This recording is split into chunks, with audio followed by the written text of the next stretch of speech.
Feeling inspired by hosts Ron and Tyler? This episode of the MovieBuffs Podcast is brought to you by the YouTube workout channel Time to Train Fitness. With all things YouTube, it's free.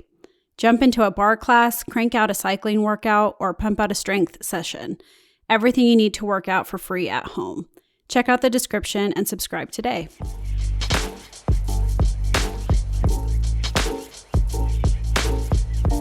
Hello, everybody, and welcome back to another episode of the MovieBuffs Podcast, the strongest podcast in the world about movies. I'm your friendly neighborhood host, Ron Jam, back for another week. We have never missed a week. I'm back again, and joined as always by El Tigre. And you, my friends, are in for a treat, as this week we're actually putting on our first ever live show. We're going to do it at the Wiltern Theater. Tickets are on sale at www.movie/buffs_.org.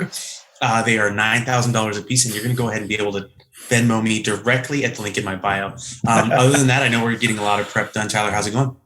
It's going pretty well. I'm actually in a good mood with the time of this recording. England just lost in the World Cup, so big laugh for me. Going into this, a lot of energy, excitement. And the fact, big sneeze. And that was a great little interjection into our first ever recorded podcast. You're welcome. I knew you'd want to hear my thoughts about England, and that was what it was. Yes, there we go.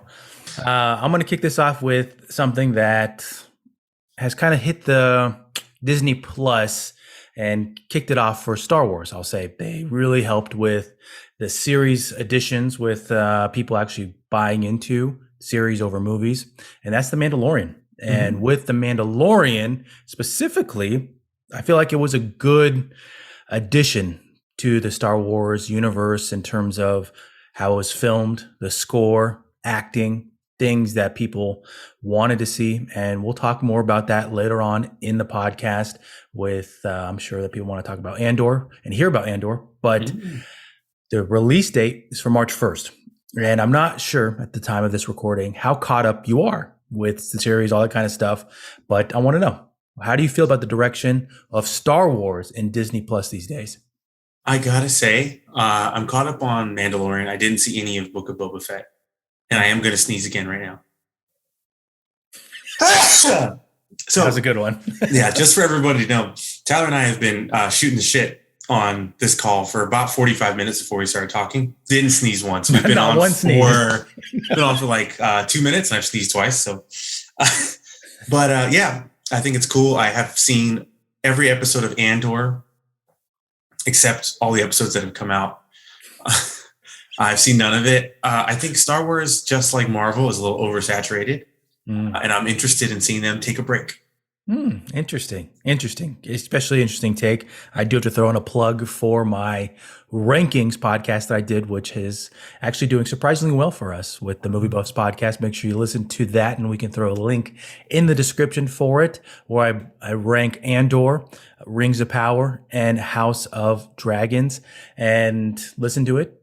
Tell me what you think. But that's interesting to hear. It's an interesting take specifically from you, because I know that we have seen some of those films together, the latter Star Wars ones. We've talked about them, reviewed them, and Andor is kind of, I feel like, reinvigorated the Star Wars fan base. That's what I've heard, and I am going to come back and watch that. Yeah, and I do like Diego Luna quite a bit. It's just I'm waiting till it's over, because there's been a lot of things like I know there's a lot of hype for Obi-Wan, and everyone's like, "Oh, it's going good." It was kind of going good, and then it was going bad, and then it just kind of ended. Yeah, and I was like, "Wow, I wish I would have waited till it was over and heard that people were disappointed and not wasted my time." Well, I said this in that podcast episode that I am one of those fans that probably people hate, because I liked everything. I'll admit it. Like Obi-Wan for me, I know we've talked about this, is like Obi-Wan for me is more than just like the series. He's the character for me. So just seeing him on screen, seeing Ewan on screen was just like, I can't handle this. Like the first episode was so boring, but I loved it, and that's why I'm saying I know why. That's why people hate me. That like, I liked this. I liked Solo, which I had to trick you to watch, but that's just me. But we'll keep this train rolling here with something that I'm actually mixed on this. So Rush Hour 4 has been confirmed at the time of this recording. Don't really know much about the the Rush Hour 4, we don't really know who the director is, story, any of that kind of stuff. We just know that it's confirmed by Jackie Chan. The last Rush Hour, sometimes I wish it didn't come out. And I feel like they tried to throw in too many characters, too many jokes that weren't relevant. Do you think if they do add some fresh blood into the Rush Hour franchise that they'll get it back on track? I don't think there's a track to get it back on. Jackie Chan's almost 70. I think they did 2 really good ones that I loved. Mm-hmm. I couldn't tell you anything about number 3 other than that people didn't like it. Yeah. I think sometimes you just gotta stop going back to the well. It's just do something different or do a reboot. I don't know. It's like, if it's not Jackie Chan and Chris Tucker, it's not really Rush Hour, so why bother? Just do buddy cop, Just do a different buddy cop movie. Didn't they make like a series on Fox? I don't watch. Oh my God, they did. I think they did. And it wasn't them. So, I mean, they tried that, didn't work. And so now they're doing Rush Hour 4. And just how you mentioned there, people watch those movies to see Jackie Chan do cool shit. Yeah. And if Jackie Chan is 60 plus, I'm sure he moves slower. I mean, I watched him in The Foreigner. It was good. It was fun. But the whole point was that he was an old guy and it was surprising. Yeah. And it's like, but that's not what we want out of his character in Rush Hour. I was going to say Lethal Weapon. Well, they also did a Lethal Weapon television show. Which it was good because it had Damon Wayans Sr. as Murtaugh. Okay. Well, this next one I got for you, I know you're going to have some insight from all the weird ass channels that you follow on Instagram, but lots of ass channels. Yes. And also I know that you were actually looking forward to something like this, but the canceled solo Michael Keaton Batman movie was supposed to be Batman Beyond. What would have been a great story for the movie in your opinion? Just do 1-to-1 what the cartoon did.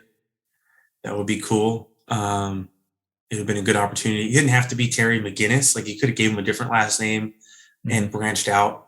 I know a lot of people get mad when they do, like the race swapping or whatever of characters. And like, for Bruce Wayne is one of those characters where like, it is understandable. He's supposed to be super old money. He's supposed to be out of touch. Kind of has to be maybe a white guy billionaire. It would have been a cool opportunity to have, without giving away Terry McGinnis' origin. You could just change his last name or give him the same last name. Who gives a shit? It's supposed to be the future. But just had, somebody of a different ethnic background take up that mantle as Batman and start to expand what it means to be Batman. That would have been really cool. I mean, Batman Beyond has a dope suit, an incredible Batmobile. Obviously, I had multiple toys of both. And it's a bummer. I really hope Warner Brothers gets any kind of track going. I just tired of hearing news about them. Because every time you hear something, it's like, oh, that would have been cool to see. Every piece of news is any like good news is also caveated with, but they're going to throw Henry Cavill into the Grand Canyon. Like, I didn't. Well, that's a good segue right there, because I want you to expand more on this. That this was a piece that I threw in last for this episode was that Wonder Woman 3 also canceled. And of course, there's stories, rumors flying around on who. It seems like both parties are blaming each other with Warner Brothers and the director Patty Jenkins. But what are your thoughts on other possible cancellations or potentially new properties? Or do you think we're not going to know anything for 6 months, a year? Well, unfortunately, James Gunn has said that a lot of those rumors, some of them are true, some of them are false, and some of them they haven't decided yet, which is a bummer. Because I just want there to be, like I said, I'm just tired of hearing the news. I don't even care if the movies come out and suck.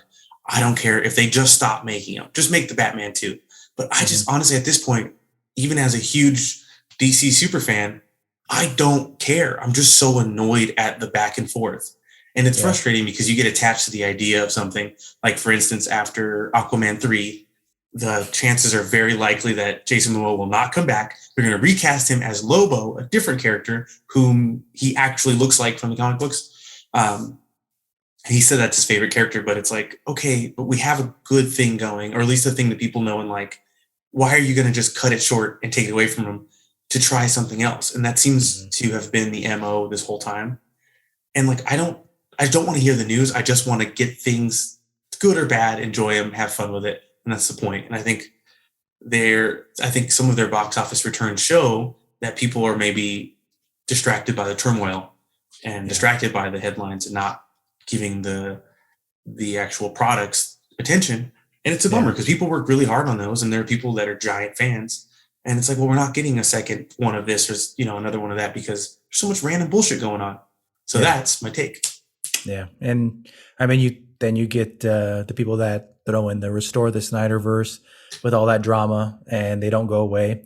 But if they hear that in this podcast, they'll probably try to like bomb it this episode. But anyway, beat up Tyler. You know his last name because it's on his pillow. It's Enchia. That pillow actually says Viva and CIA. This guy's a government shill.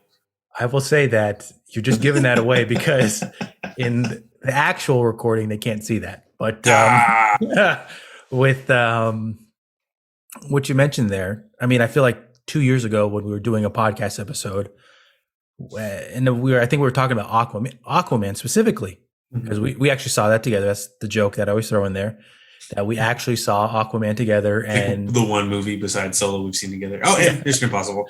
Yeah.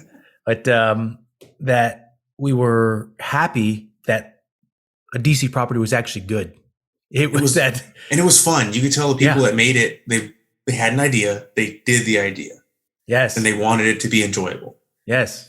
Because it seems like a lot of cases, not just DC stuff, but people will make movies so like, I just want it to be profitable.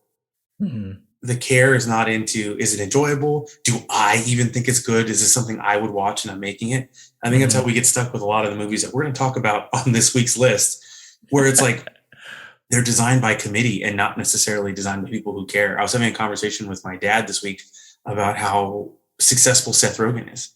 And absolutely no shade on Seth Rogen, but he's not like, you're not going to see him be like, wow, world's best actor, world's funniest actor. He's not like the world's like, he's not Brad Pitt. He's not coming in and bringing like one particular thing. He's like good. He's an everyman. People like him. He's funny, but he's become massively successful. Whether it's producing The Boys or producing Invincible or Preacher or all the comedies he makes and all of his other businesses. And I was like, the reason I think it resonates with people is because not only is he making something that he enjoys and that he cares about doing, is he like actually is invested in making it good. Like he even says, like, I make stuff that I'm at a point where I can invest my money and my time into things that I believe. And that like plays, even if your audience is smaller, like you have an audience who really care. Then eventually that becomes a big audience. Like The Boys season 1 wasn't huge. Like it got bigger because everyone's like, have you seen the show? It's fucking crazy and it's good. And then season 2, the same thing happened. And then by season 3, it's like Entertainment Tonight's like, oh, season 3 of The Boys is, like it grew huge. And it's like a household name for this show that no one had heard of. No one read that comic book besides huge comic book nerds. And it blew up because it was made with care by people who wanted to see a good version of that. Yeah. And I'm done talking now. That's good. Oh, that's good feedback on it because I think we harp on that fact right there. And every time that we start talking about the DCEU, DC Universe, whatever it is called now, we talk about that. Well, we just want good movies to come out from them because we like the characters. Yeah. And there's obviously a reason more than just, it's not a good script or, we don't have the right director. Do they actually want to make those movies? So that's a good perspective. We're going to segue now to the trailers. There have been some trailers that you and I have joked about privately in text, and I want to hear and see actually your feedback since we are recording this. That's going to go on our YouTube channel. I want to see your feedback. That doesn't mean drop your pants right now, but I was going shirt up. But. With the first trailer that was recently dropped was Guardians 3. And I know that both of us now, at the time when we were texting about it, I hadn't seen the holiday special, so I have seen that. You can drop anything you want. We could should probably throw a spoiler alert if you haven't seen the holiday special right now. It's available for free if you have Disney Plus. It's only 46 minutes. And it's Christmas time, so you should be watching it. But with this trailer, do you think that James Gunn is going out on a high note? It looks like, it's cool to see that they're embracing some drama to it. Yeah. That's one of the complaints that I heard a lot of people make, both of us included, about Phase 4, is that because they've gone so multiversal and a lot of them have gone also very lighthearted, that the sense of stakes are gone. Mm-hmm. And so it's hard, in general, it's hard to get somebody to care about your characters. Like that is an uphill battle, right? And whether your movie's funny, sad, scary, exciting, if they don't care about your characters, you can have the coolest fights in the world and it just kind of turns into noise. Yeah. So that's one of the complaints about Phase 4 is that because it's a multiverse where sure, we can kill, 1,400 Ant-Man and there's always another one. So it's like the stakes are kind of removed by putting that fact front and center. So to see him kind of, obviously it's a massive movie, but to scale it back as far as there's not 15 Star-Lords all coming together in different suits. Scaling it back in that sense and making it more intimate to the characters seems interesting. And it seems like something that'll be maybe a little bit more impactful to people because it's got some stakes. And it's cool to see, especially because they've all basically said contractually and just personally, they're not coming back. So who's going to die? Who's going to get a happy ending or just go off into space until they give you $50 million to come back for Avengers 9? It's cool to see that they're treating it with, some gravitas to be like, all right, this matters, at least to our characters. Agree with all that. Next trailer here, Indy 5, Indiana Jones, the Dial of Destiny. Now, this one is not directed by Spielberg. If you are listening to this and you are a fan of Indy, he is not directing it. It is James Mangold. But on top of that, I will say it is a loaded cast. The Crystal Skull, whatever it was called, the Kingdom of the Crystal Skull, whatever it was. You got that one right. I will say, and again, I know that fans will not like me for this. I liked it. And I've seen it a lot. I've seen it several times. So let's take that as a caveat to all of Tyler's future reviews, guys. He just likes everything. There are some things I sometimes don't like, but I get it that people didn't like the whole aliens thing. Whatever. I know we joked about that. Spoiler alert. Well, he was 18 years old. I know we did I feel like we did a review on that one. But anyways, with it, new director, loaded cast, character everybody loves. Do you see this one being enjoyable for fans? I think I was, again, talking to my dad about this. I think it has every opportunity to be really good. I didn't watch the trailer because, obviously the first three were much older than I am. So I kind of only saw them with my dad. And the fourth one I saw, and I was like, I had no real strong connection to the character. I've seen him, everyone, the tropes. But I saw it, I was like, it wasn't for me. That's fine. There was some fun parts of that movie, but so going to that one, didn't really love it. The first three I know, but not well. I was like, I'll just skip the trailer and go see it when it comes out and have a fun time. Because Harrison Ford, he said this is like the one character he's ever done that he really loves and cares about. So I don't think he would sign on real flippantly, especially at 80 years old. Like it's a lot of work. Yeah. And then James Mangold is almost exclusively made movies that I really, really like. By all accounts, he's a great guy to work with and seems like someone who would treat it with care, and obviously love Logan. So I'm going to support it. I thought it's a weird choice for the sequel, after where Pick of Destiny ended with Tenacious D becoming the biggest rock band in the world, for them to pick up, in the past, fighting Nazis was a weird choice. I agree. But I'll see. I just want to see, there's no Jack Black in the trailer I've heard, so worried about that. Anyways, I'm actually very interested to hear this next trailer. Ron's feedback on it, because I already know that Ron's joked about this one with me. Transformers 7. I'm just going to say Transformers 7, and then I'll let you go. So you could just go now. So as always, I understand very personally how difficult it is to make any movie. Okay, the fact that anything gets made is a miracle, and we're not discounting the effort of the hundreds, if not thousands, of people who worked on this movie. That being said, this trailer looked more like Transmorphers than Transformers to me. Anybody familiar with Transmorphers? It's mockbusters used to be a thing where they make a movie with the same premise, but a really cheap version and put it right next to the other one with the same title and blockbuster, so it get rented by accident and recoup its cheap budget. And this just looked weird. It looked like a step down visually and storytelling wise from what we got in Bumblebee, which, like I said about Guardians, was a much tighter, small story. It was just about Haley Steinfeld's character in Bumblebee, and obviously a bunch of crazy stuff happens, but it was about those two characters. And this one is about everything again. And it's if you're gonna, it obviously has all the opportunities in the world to be good. There's huge budget, great set of people working behind the scenes. But it seems like from the trailer, it looks like it's just about look at cool shit. And I don't think that can really sustain a movie that would be for me. Yeah. And I think I don't know how you feel about the Optimus Prime design was the best in Bumblebee. This one, they started adding back more of like the streaky metal and less like, I like the big blocky one that looks like the cartoon. It looked rad. And now all of a sudden they're starting to look like metal crab men again. I don't have any of my Transformers here though at my mom's house. I thought I had an Optimus around here. I like the square Optimus Prime. Well, I know that I'm later than a joke about Michael Bay, but you go see, in my opinion, you go see a Transformers movie because you want to see random shit blow up.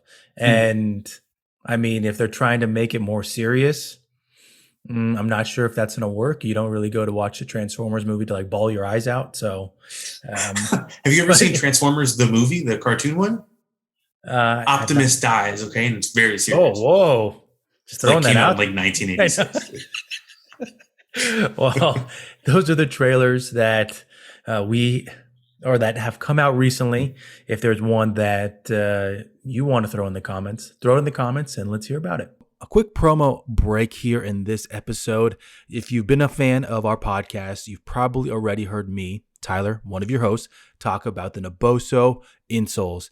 If you are ever wondering about, what are insoles? How do they help my feet? Are they really useful? I got to tell you that I've been wearing these Duo insoles for probably a year and a half now, and I think they're game changers. If you sit at a desk, if you are on your feet, so basically anybody, for anybody in the world, they can really help with your health. If you ever have foot pain or if you have any type of issues with your feet, these can be a game changer for you. Hopefully, you take my word on it. You head to the link in the description, you buy yourself a pair, and you come back and you share it that, I actually bought those insoles and they actually do work. That'd be something that we'd love to hear, love to see, because that means that you're working on your health. That's it for the promo break. Let's get back to the episode and keep hearing about all the random things that Ron has to say. That brings us to the next segment and our biggest segment of the day, the segment y'all been waiting for. I'm going to keep saying segment until I can't anymore. And that is the Heavyweight Movie Championship 2022 coming in hot, hitting us in the back of the head with the table, chair, and ladders match. So before we begin, I want to give a quick caveat and say that I, again, personally and intimately understand how very, very, very, very fucking hard it is to make any piece of entertainment. We don't want to knock the hundreds, if not thousands of people who worked on each of these projects. Thank you for your hard work. You give us shit to watch. Even the stuff we hate, you gave us something to watch and it's entertaining. So we thank you for it. Everything we say is not based off of their hard work, but just on the content of the stories and how we feel about it. So it's all subjective. We're going to talk shit. We're going to have fun, but it's all entertainment. And I thank you to the movie industry. I love you. Keep hiring me for more stuff. Okay. So Tyler, what's our first category? It's a good segue for mine, but the first category we have is best movie we saw. Wow. And this was one of the harder ones for me in terms of best movie we saw, because there were two movies that I thoroughly enjoyed that came out this year.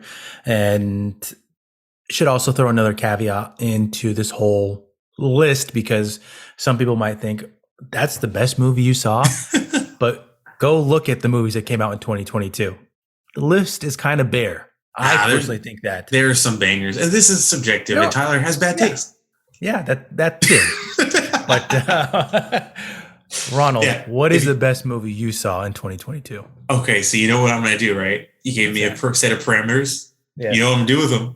What's not listen? I'm going to not listen. So for the best movie I saw, I got three runners up. So supposed to be one. Yeah, I got three runners up. So one of my runners up, in no particular order, they are The Batman. No surprise there. Werewolf by Night. Tyler knows why. My guy is in that movie. And then Prey. So two of those were streamers, but Prey, the new Predator movie, one of my favorite movies I saw. Absolutely loved it. I love the full Comanche cast. I love that they did a version in Comanche. I love that it was all native cast. So that was awesome. But those are all my runners up, because this last movie, my winner, not only is my favorite movie I saw this year, while I was watching it, I turned to my wife and I was like, this is absolutely in the top 5 best movies, favorite movies I've ever seen in my life. and I did a whole episode about it. And that's Everything Everywhere All at Once. It was absolutely top movie. If you haven't seen it, go see it now. It's on Amazon. It is A24's highest grossing film of all time. It's sweeping up at awards left and right. It's crazy how like they did this multiverse thing. And like I said earlier, how it's very easy to make the stakes so low when there's so many of everything. They did this multiverse thing and they go through dozens and dozens of universes in this movie, not a spoiler. But it's so focused on the character that it doesn't ever, you don't get confused. You don't get lost. You don't be like, oh, okay, well, if she dies, there's more. You like very, very honed in. And I think it's just a marvel of movie making. Okay. For myself and also the listeners, isn't The Prey, is that on one of the, which one? Prey is available on Hulu. Okay. Yeah, I thought so. Okay. So that will be something I need to add on my list. And even if you're not interested in that, I think it's good. It's super fun. It's, if you like the Predator movies, I would say definitely tied with the first Predator for the best Predator. Wow. Okay. It does a similar thing where it's like, it's tight story. It's like a horror story with cool characters and a lot of cool fights. Okay. Good to know.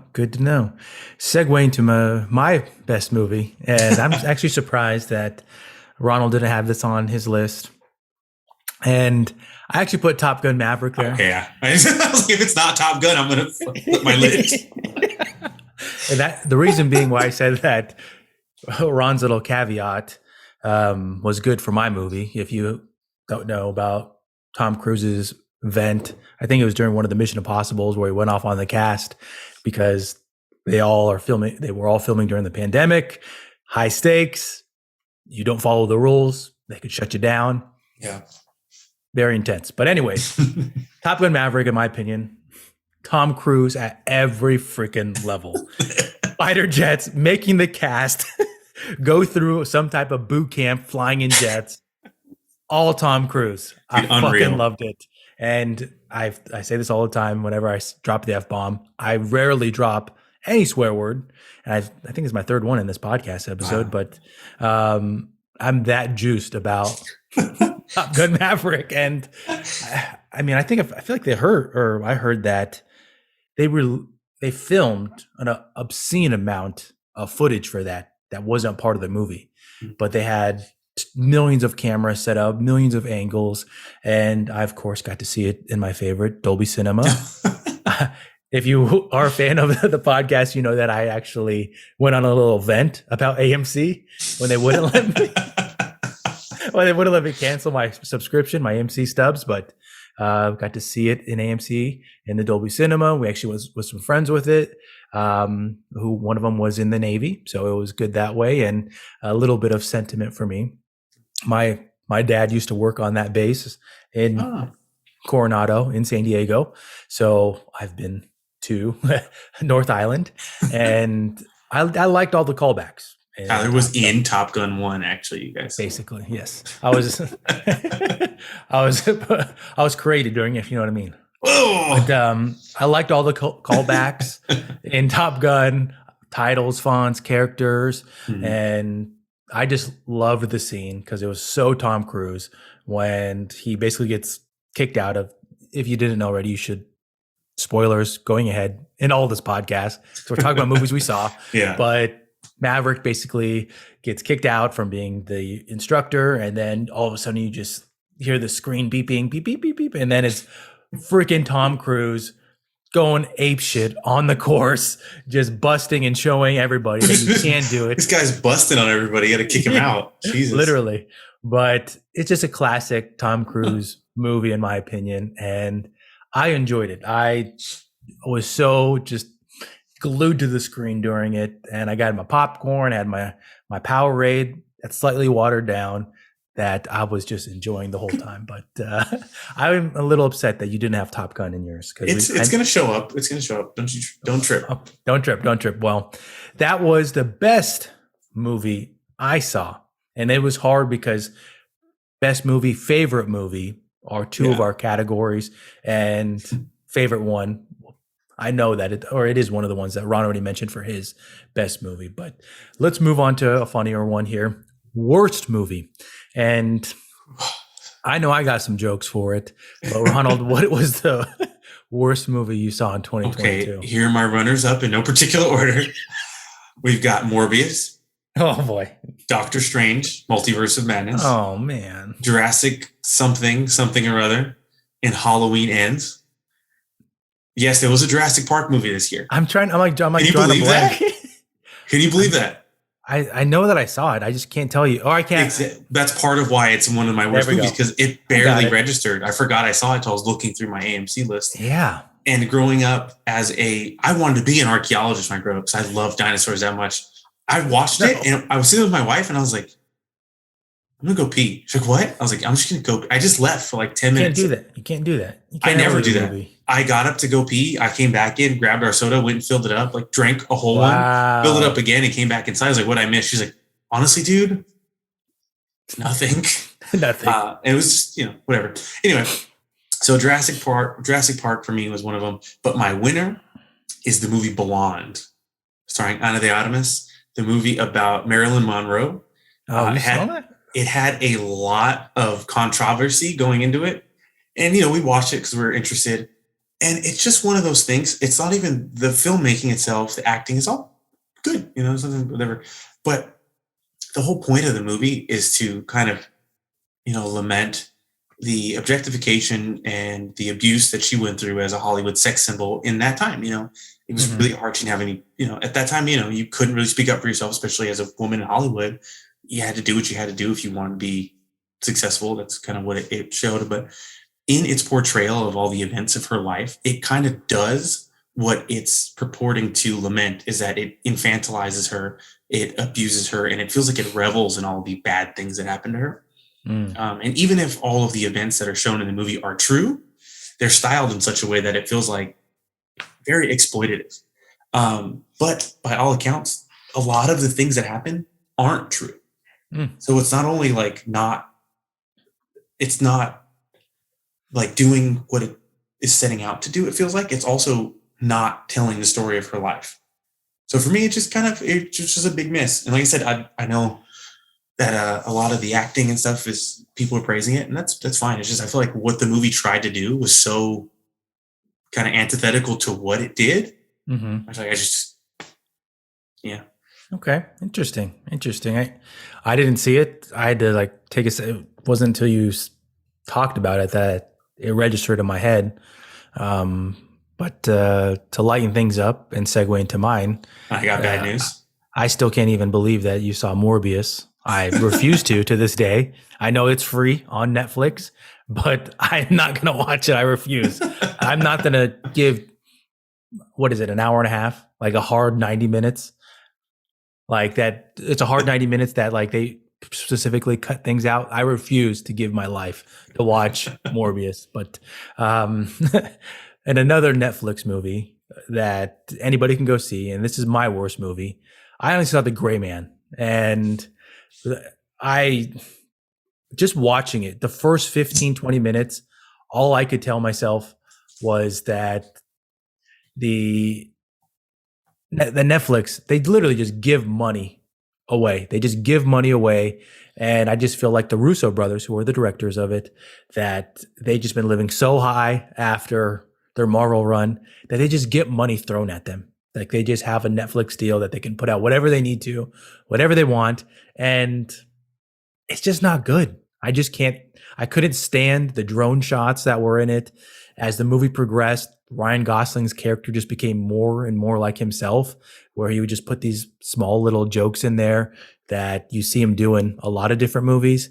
And I personally think it's wild that there's already a second Gray Man in production. Was it called The Grayer Man? 50 Shades of Gray Man? It should have been. But it's just wild to me that how much money I feel like the production of it was either 150 or 200, because again, the Russo brothers just get money thrown at them. Like Russo mothers, huh? Seriously. But anyways, that was mine. Did you see The Gray Man? I saw the first 30 minutes of it. I watched it real late, and I was, I was a little disappointed. I was kind of excited for it, like you said, coming off the Endgame hype and then actors I liked, and it just didn't hit for me, Yeah. So that was my worst movie of 2022. moving on to favorite movie. And I will start this one off because it's one that we've actually reviewed. It's one of our podcast episodes and one of my favorite podcast episodes. There we go. That we have recorded because I feel like we really put a lot of effort into it, not just trying to toot our own horns there with our episodes, but it was the Batman. And I remember everything actually about going to the movie because I don't know why I waited so long to get tickets, but I had to see it before we were leaving on a flight, and we drove like 45 minutes away, and it was so worth it. And I talked about this in the podcast episode that we did, was how I was hesitant with Pattinson stepping into the role. I don't like him in anything else, to be honest. I don't think he's that great of an actor, but he blew. He was above and beyond in my book with the character, the script, with the director Matthew Reeves. Yeah. What he's doing with the character, the spin-offs that are coming from it. I like the twist with Alfred. And again, we go much more in depth with this movie in the episode that we did. But I also liked, and I think this was a point that you made in that episode, was how with the real world callbacks with extremists and even the dark web, social media, things that I didn't even think about until you pointed them out in that episode. But more like the dork web, am I right? Because dorks are on it. No offense, dork web guys. I was gonna say, I wouldn't say that. Dark web scares me. But yeah, dude, if you're on the dark web, just know dox Tyler. Nah, I'm just kidding. One more piece on it, but I enjoyed also like the detective aspects of it. Yeah. There was actually detective aspects of it instead of, I know that I'm a Nolanite and I like Christopher Nolan, and that's one of the things that Ron always makes fun of me for, but I actually enjoyed all the aspects of this. But Ronald, favorite movie? Well, it was, I got runners up. It's Werewolf by Night, Prey, and The Batman. The Batman was oscillating between 1 and 2, but because you picked it, I'll pick a different one. Unfortunately, It's Everything Everywhere All at Once. So see my first review in my last episode I did. Except it just had so much emotional weight to a movie about interdimensional karate that also includes like so this is just a sample if anyone wants to find something interesting about it, because I don't like to give away too much of the story. But one of the ways you can access like memories and skills from other versions of yourself is by using like string theory. You change the probability of you knowing something. So the more random an act you do, the closer you put yourself to the edge of the probability of you being a different version of yourself. And then using that and some little Bluetooth headset is what it literally is. You can steal some powers. So like if there's a version of you who's like a, black belt in Brazilian jiu-jitsu and you're in a fight with this giant guy and you need that, what someone will do is like, say, grab a piece of paper and give themselves paper cuts between all their fingers and then put a little lemon juice in it, and it hurts so bad, it's something no one would ever do. Your probability is now very close to like the edge of anything that's possible for you. And then using the Bluetooth headset, you can like access the memories of the other version of yourself and gain karate or jiu-jitsu and win the fight. Even with that, the family storyline is so good that you will cry in this movie. So there's that much crazy stuff going on, and the acting is so good, and the family storyline is so good that you're like, just want them to be okay. I don't know if anybody else listening felt like they were taking drugs right there, but that probably experienced the same thing that. You're welcome. Anyways, what streaming platform was that on again? Now I think it's on Amazon. Amazon, okay. Yeah, but it had a theatrical release for a while. Who's in it? Oh, you'll find out when we get to other stuff. Okay. No, but it stars Michelle Yeoh, and I gotta look up how to say his name real quick. Ki Hu Kwan. He played Short Round in Indiana Jones. He was Data in The Goonies, and he literally took 40 years off of acting in America and came back with this movie. And it's crazy. And now he's in Loki season 2, and he's like blowing up again. Huh. I don't know why I'm drawing such a blank on that movie. But Jamie Lee Curtis is in it. I forgot about that. Okay. Well, that's good to know. Could be a good watch for anybody tuning in. But let's move on to most disappointing movie. Ronald. Okay, so again, runners up in no particular order. The first two runners up, I need to have big caveats for. So my first two runners up are Nope and Wakanda Forever. Those are disappointing to me, not because of the quality of the movie itself, but because my anticipation level was so high that I don't think anything I saw would have met where it was at. And so the fact that I liked both movies still made him disappointing, because I was like, dude, I'm going to go into Nope and leave with an entirely new brainstem. It's going to blow my mind. When you're excited for a movie. And the same thing with Wakanda Forever. It was a little disappointing just because for me, I felt like the seams of where each version of the script, before Chadwick passing, before shutdown for COVID, before somebody got injured, all of the seams to me were a little visible. And like, you could tell it was a kudos on them for making the pivots, but you can see where in production and in screenwriting, they had to make pivots in order to make what they had work without it turning into a $900 million movie. So I was let down because I want to see the Chadwick version that in some other universe, if we put enough paper cuts between our fingers, we might be able to see. But that's the only reason those are on that list.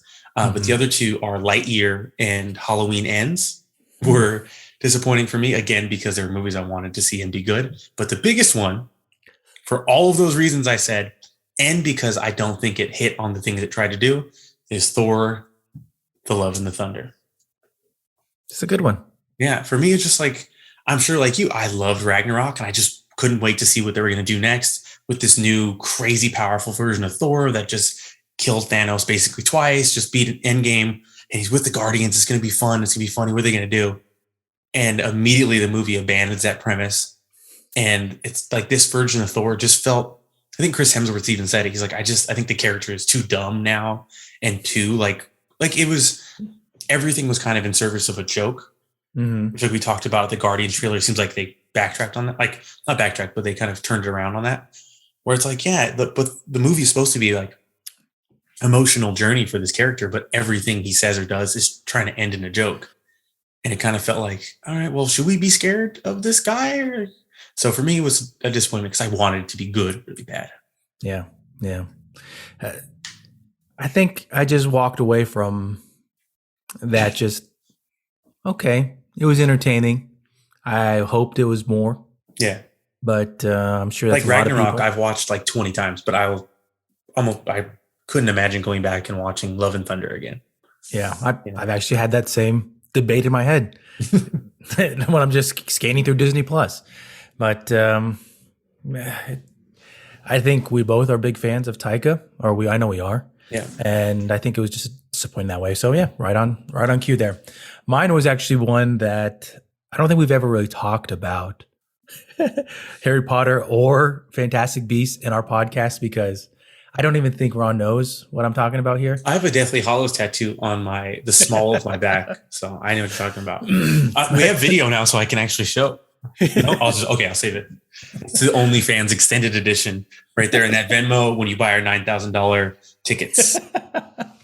But that Fantastic Beasts: Secrets of Dumbledore, there we go, is my most disappointing movie of 2022. My wife is a big fan of Harry Potter, the books, movies, Fantastic Beasts, so she gets and tells me all the backstories, and of course, I read about them. But it was probably my most disappointing because they had a path that was interesting, insightful, with Eddie Redmayne's character Newt in the first one. It was entertaining. You wanted to see where they were going with it, but they made such a hard pivot in the second and third for basically fandom to please the fans, with Dumbledore interjecting Jude Law and just kind of basically just threw the storyline with credence to the side. Well, like Dumbledore don't. Yeah, seriously. That's not a joke, but yeah, you get it. But with the storyline, and I know that there's a lot of fingers being pointed with this franchise, is going to keep going. But, with J.K. Rowling and the drama surrounding her and her actually having a big hand in the story, that why is it so bad? But also she's the number one person that people seem to blame, because either she doesn't have enough experience with it, or they should have had somebody come in and rewrite it doctor it up so that it was watchable, that things, or even just I feel like they have people on set these days that are there just to make sure that it's all a part of their story. Like it's all congruent with all of it. And with Fantastic Beasts, you don't know where it's going. You don't know where the storyline's going, with Creedison's coming back, Dumbledore, all that kind of stuff. Instead of like pleasing the fans, and I feel like this is the argument that people have even with Star Wars, instead of pleasing the fans, just make a good movie. Make a good movie that people will walk away, oh, wow, that's well made. Oh, wow, that's a new story. Yeah. Don't just always try to please the fans. Yeah, it's like when you make it good, people will be pleased. Like, yeah, even if you let me see everything I wanted to see, if I'm not as good a screenwriter, it might still be a shit movie. Like, yeah, agree. Well, yeah, well, let's get back into the happy zone here. And instead of poo-pooing on movies and best performance. Now, this was the hardest one for me, I think. So why is it Tom Cruise? I wanted to put Tom Cruise, but it was hard because of what I said at the beginning of this segment, with going through the list of 2022 movies. I don't think anything really blew me away other than Batman, and there's no way that I could put Pattinson for best performance in there. But I don't want to say I settled on this one, but I put Daniel Craig in Glass Onion. And for me, I think it's just funny to see Daniel Craig playing that character. I saw a billboard on Sunset just yesterday that agrees with you. It's a picture of Daniel Craig, Glass Onion, says Daniel Craig's best performance. And I'm guessing whoever they attributed it was you. Maybe. One of these days you'll see my name, Tyler Valencia, MovieBuffs Podcast, right there. No, I don't want your name on there. I want your face on it, like somebody that sells insurance. Veronica's Insurance. And you're like this, I like the movie. Yeah. But you could totally, I make that pose all the time. But I think his character, Benoit Blanc. I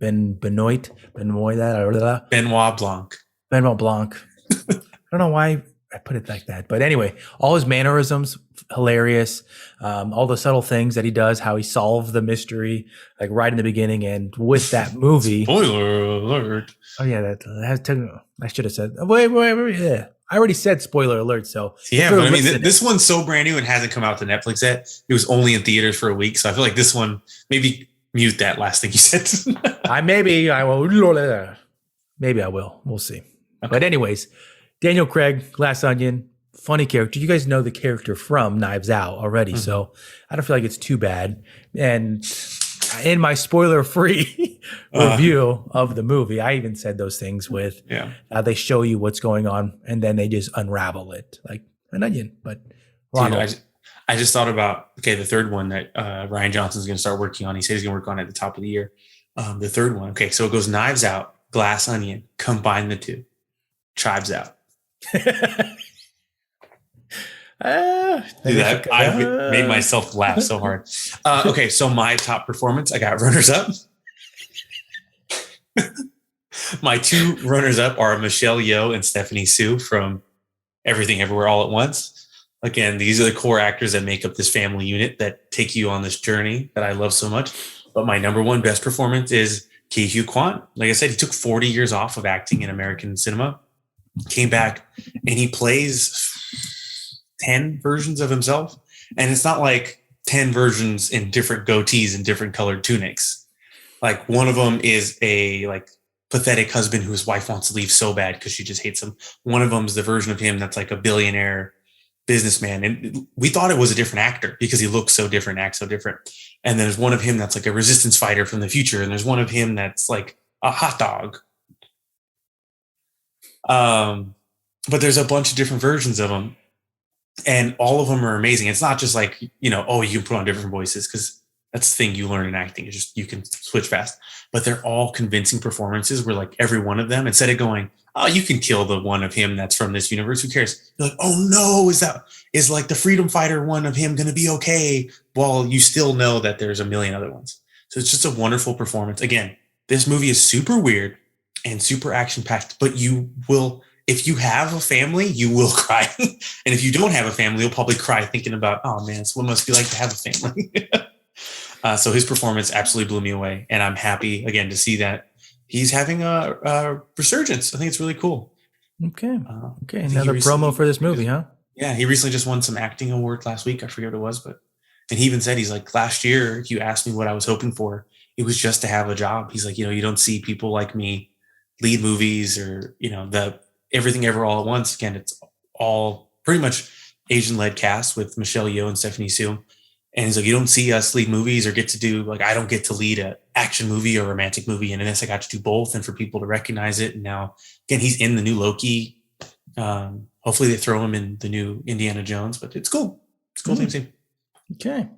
Oh, and then also, I forgot to add this. I just thought of this right now.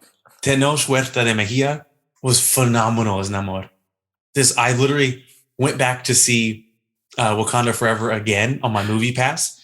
I waited. I Googled what time it was. I walked in when he comes to threaten Ramonda at the beginning of the movie, and I stayed until he gives his backstory, and then I left the theater because I just wanted to see his part again.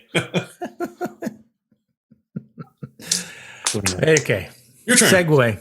Your turn, big dog. Segueing to our next section here. Yeah. After another one of Ronald's promos for, I can't even tell you the name of the movie. Everything, Everywhere, All at Once.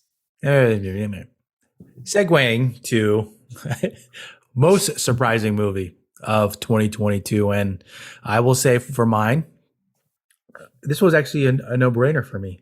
And I say it's a no-brainer because I had very low expectations for it. Chills. You had chills just thinking about the movie. I'm going to say, I'm so excited. Hustle. And yeah, it's not a serious movie, but I got to say, honestly, I'm just going to derail this whole thing. We picked the same thing. You did? We picked the same fucking thing. Nice. Yeah. Well, that's a good insight into our podcast that Ron and I don't share what movies we pick for this. I almost didn't read the prompt for today's episode. I was going to make it up as I went, but I thought it would take too long. Yeah, it would. Especially when we're not trying to edit too much of this. But with Hustle, I mean, sports movies are hard, in my opinion, because people that watch them, sports fans, they typically know backstories these days, insight into franchises. And I mean, you just look at one that is kind of laughable, in my opinion, but like Draft Day with Kevin Costner, terrible movie, and just making fun of the Browns, I feel like. But you throw in Adam Sandler these days, it's not like Adam Sandler does. I feel like for every one good movie, he's got like 5 that back it up that you're like, no, I didn't see it, especially on Netflix. But I loved the story. I loved his character. It wasn't too jokey. Of course, he has a couple of Adam Sandler jokes in there. But the big thing that I even texted, I feel like one of our listeners, and who's been on our podcast. Name him and shame him. Oh, what's up, Aaron? Is the training scene in it. I remember I texted him after. Like, I was like, dang, I feel like working out right now. Like, I dig this. Like, it's a pretty epic training scene or like montage that they have in it that get you juiced. So the last piece I'm gonna throw in there is like the emotional parts of it. There's an emotional scene near the end, and I'm not gonna give it away because I don't know who's seen it, what blah blah blah. But there is an emotional scene that got me. And so when a movie can make you feel anything watching it, I feel like that's a sign of a good movie. So that part. Wow. No, same here, man. My runner-ups were X and Top Gun. X is a horror movie that I was surprised was fun. I didn't really love the ending, but I thought it was good. I love a good horror movie. Top Gun, Tyler expressed how much he loved it, and that's why it was so surprising for me, because I expected to go and it'd be kind of cheesy and fun. Because let's be honest, guys, the first Top Gun, not great. It's a movie that was popular. It's got a lot of nostalgia, but you wouldn't watch it and go, amazing. Awesome. It's good, but it's not like, it might just be good because it's old, But this one, you're like, holy shit. Not only is it a good movie from top to bottom, every performance is fantastic. It looks, everything about it was phenomenal. So that's why it was my other surprise, because I just didn't expect it to be an instant classic and make like $2 billion, because who did? But yeah, Hustle was right there for me. But I should have known, because I have yet to see Adam Sandler do anything even remotely serious that's just not a phenomenal movie. Spanglish, great movie. Punch Drunk Love, one of my favorite movies of all time. The Meyerowitz Chronicles, phenomenal movie. I haven't seen Uncut Gems, but obviously there was all kinds of Oscar buzz. People loved it. And, he's good in it. Like, even if you didn't like the movie, everyone said, like, his performance was incredible. And so this movie was kind of just right there. He just threaded the needle again, where he's so likable and we know him. Like, you feel like you know him. So whenever you see him be vulnerable, it sticks with you, like Tyler said, and you feel it. And you're like, oh, man, this is like my buddy Adam. I've known him since the Hanukkah song. Yeah. I throw one more piece in there because I forgot about it when I was picking the best movie I saw. The reason why I put Top Gun for best movie was actually because it is the highest rated on Rotten Tomatoes of between those two. And I feel like it has like a 96 in terms of audience and critics. So like even critics like it, not just the audience with it. So very surprising. And it's Tom Cruise's highest grossing movie of all time. Surprisingly. So everybody, like in every sector, people loved it. So it's hard to argue with. Yeah. Well, as we get to our now not as serious topics in our on our rankings and our movies, this is one that I don't even know how to answer it. But Ronald, you could start. Worst person in Hollywood. Okay, so this next person I want to talk about, like, it's hard. I don't even want to say I'm only start with their first name. So it's Joe. Okay, everyone can guess who I'm talking about when I say Joe. And this person, just from top to bottom, is just, every time you've heard about Joe, they've just been, pardon my language, a real fucking piece of shit. Joe's got slick back hair, white jeans, white couch, white Ferrari, a glass house, lives for New Year's Eve, sloppy steaks at Trefani's. Joe is a piece of shit. Hasn't changed. I'm just going to say it. It's Joe Mama. Yes! Fucking got him. Got him. It was Joe Mama. You're a real piece of shit. Oh my God, Tyler, you're so stupid. I guess my real winner would be the ever-increasing commercialization of media that has led to basically every news outlet on either side foregoing a honest presentation of facts for sensationalized, overtly biased content designed to elicit strong responses and drive engagement, regardless of the outcome it may have on our society. So I should have thrown this out at the beginning of the podcast with this episode, the recorded or the video version that you can watch on our YouTube channel. Make sure you subscribe to our YouTube channel, MovieBuffs Podcast. I think the benefit of the segments like what Ronald just did is that you get to see that our reactions to it. I'll say my reaction because when you're listening to it, you can't see that I have no idea what Ronald's talking about, and those moments happen quite a few times during our recordings, but I still don't. And that's the one thing that I'll say. I know that listeners, whenever they talk to me about the podcast, they always say, Ronald, your co-host, he's a character. And I just have to say, those are those moments where you don't know like what I'm thinking, but I guess you could see my facial expressions now if you watch the YouTube version. So make sure you subscribe to that. And you can always also comment because I have no idea what Ronald is saying sometimes. If you say something negative about me, just know it'll hurt. With my worst person in Hollywood, I don't even know if Ronald even likes this person either, but I'm going to go with Pete Davidson. And leave Steve alone. I don't even get his acting. I just feel like he's a piece of shit. And the piece of shit is the theme here. Yeah. There was two movies that he was in 2020, King of Staten, and I forgot the other one. But he was in Bodies this year. I just didn't get it. I feel like he's just like playing himself. I think King of Staten's supposed to be like loosely based on himself. Yeah.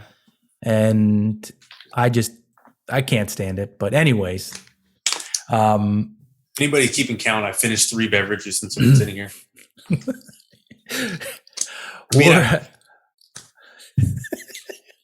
And just for my environmental homies out there, yes, these are single-use plastic bottles. No, I've not single-used them. My wife gives me shit all the time because I refill these. The problem is I go to clients' houses, right? And they go, here, Ron, here's a water. And they hand me a water bottle. And I'm like, I've already said, oh, no, it's okay. I have my own. I use my refillable cup. Like, no, it's okay. So people give me water bottles over and over again. And I'm like, well, I'm not just going to use them once. I got to reuse them because at least I'm cutting out a little bit by using it multiple times. So just so you know, don't use single-use water bottles. At least use them a few times. And then when your wife yells at you about them, go, okay, I'll stop. And don't stop. What are we talking about? Worst trailer. Okay. What up now? Worst trailer. I'll kick this one off Yeah, because I know that Ron will have a reaction to this. And because I know we actually texted about it, was Ambulance. And you can watch that this year? Yeah, it's crazy shit. that came out this year. Shit. I know that once it came out, I feel like the movie that it was before, I can't even tell you what it was, but I know that Ron and I specifically just started joking about it because you watch the trailer for Ambulance and it just seems like you're just like, okay, that's a Michael Bay movie, like random shit just exploding for no reason. It reminded me of that movie they did for Netflix, Six Underground, where in Six Underground, like they're like doing this like city drive-through chase scene, and then one of the cars like hits like a food stand, and the food stand just explodes out of nowhere. Like that was like Ambulance. You're just like, what the? Why did that car explode there? Well, to answer your question, and for our listeners who aren't from the Los Angeles area, have never been here, downtown Los Angeles, most things are filled with explosives, whether that be, plutonium-based, accelerant-based, whether it be a chemical reaction. Most things in downtown Los Angeles are filled with or entirely subsistent of explosives. So say like this water bottle. Here, we're fine, okay? We're in the northern Los Angeles area. So I'm about 45 minutes away from downtown. That's another thing for our listeners and watchers that aren't from Los Angeles. It's fucking huge. So I'm about 45 minutes from downtown. But the closer I were to get to this, I couldn't do this. See, as the proximity were to decrease from me to, let's say, Spring and Hill in downtown Los Angeles, in the Jewelry District, the closer I get, each one of those is more and more likely to cause a combustive incident. So you got to get really careful the closer you get to downtown, because you can't even just keep, like, I couldn't keep two of these laying around the back of my car because it would just be too dangerous.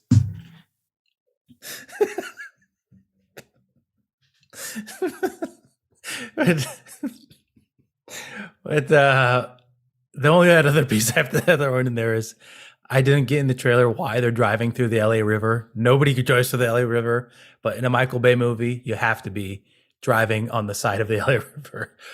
Anyways, Ronald, worst trailer. Oh, I don't know. I didn't pick one. That's it. That's the end of the segment. Next segment. Okay. Movie we wish we saw in 2022. That's a good one. A movie I wish I had seen in 2022 would have to be probably Pulp Fiction. Yeah, I didn't watch it all year, and I wish I would have seen it. Okay. I'm going to actually give one because I want to end this segment on a high note. Yeah, and I got to piss like a madman. Mine was Easter Sunday with Joe Coy. Got to give a shout out for Filipinos out there, Pinoy Pride. Friend of the show, Tia Carrera is in that movie. I wish I would have seen it for that reason. So that was one that I wish that I saw. If you didn't know, I'm half Filipino. So that's why that is my movie that I wish I saw. Nice. Another promo break for you here. If you are a fan of the podcast, you know at the beginning of each episode, there is a promotion for Time to Train Fitness on YouTube that does online workouts that are free, 100% free on YouTube. What was just added was a 12-day workout series. So if you have dumbbells, if you have an indoor bike, you can follow this for 1 month to help you get back on track and work on your fitness. Check it out at the link in the description. Make sure you subscribe and make sure that you keep listening to the MovieBuffs Podcast.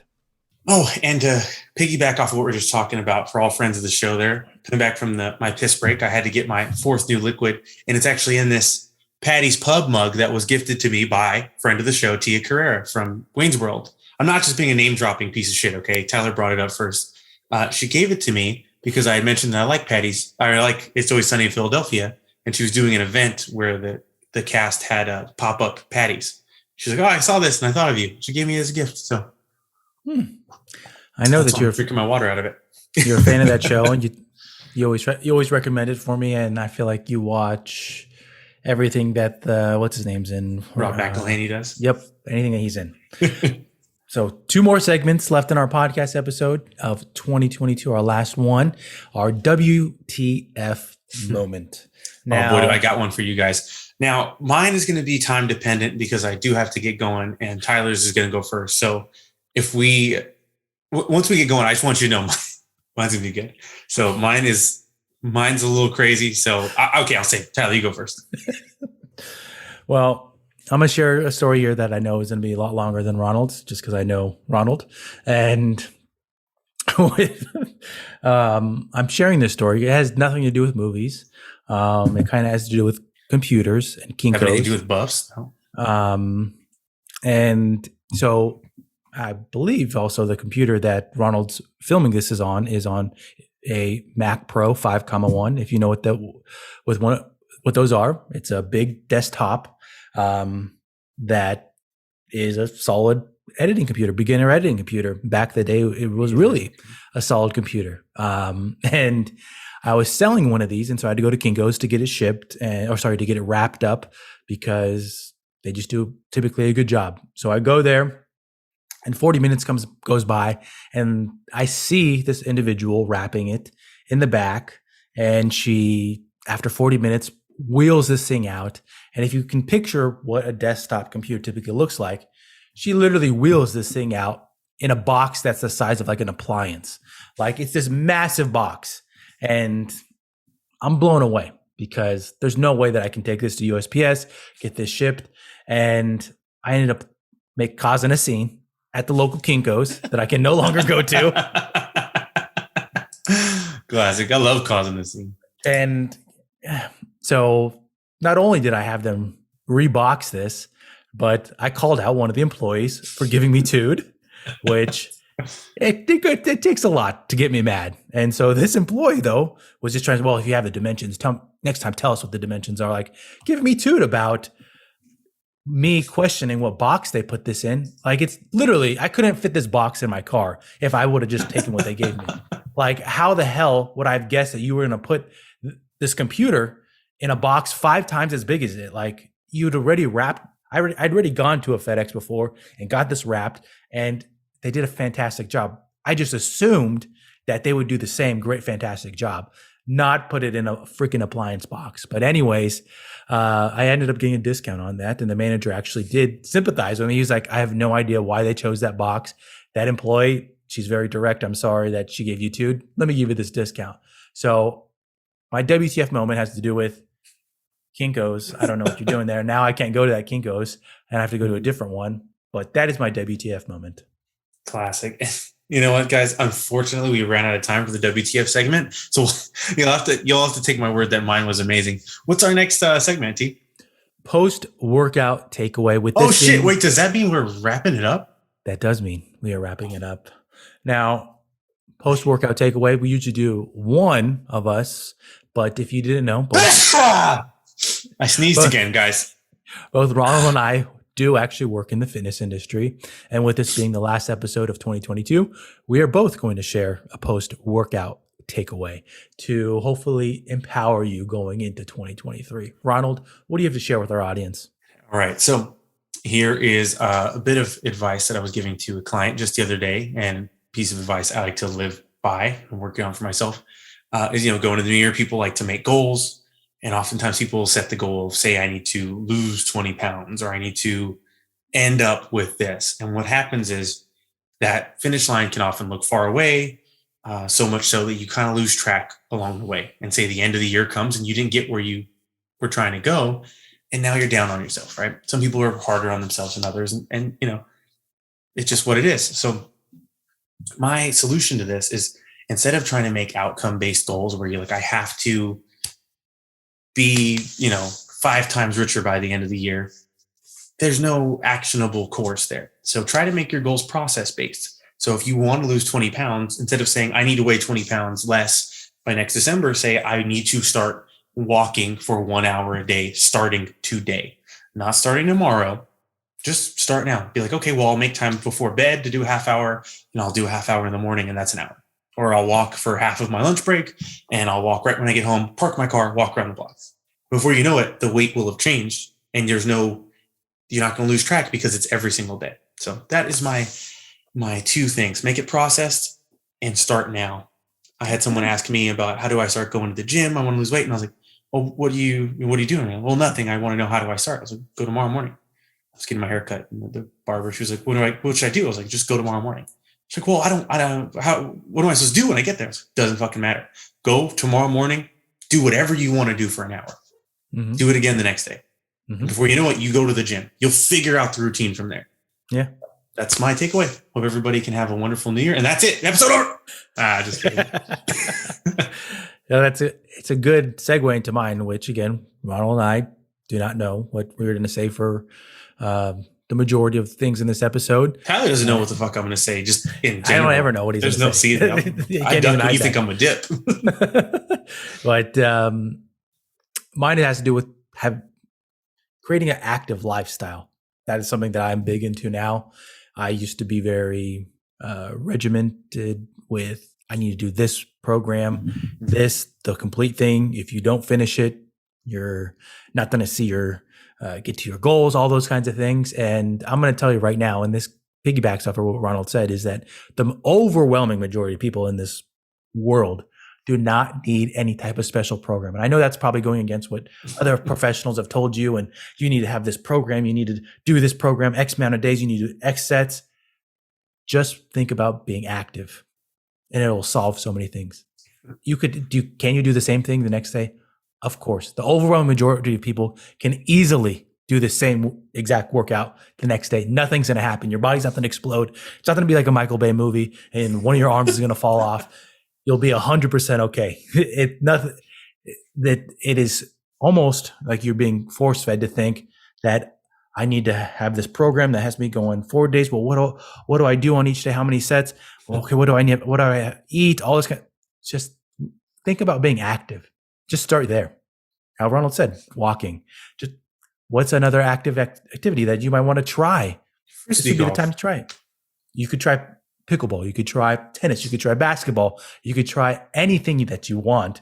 Just be active. Mm-hmm. Hiking.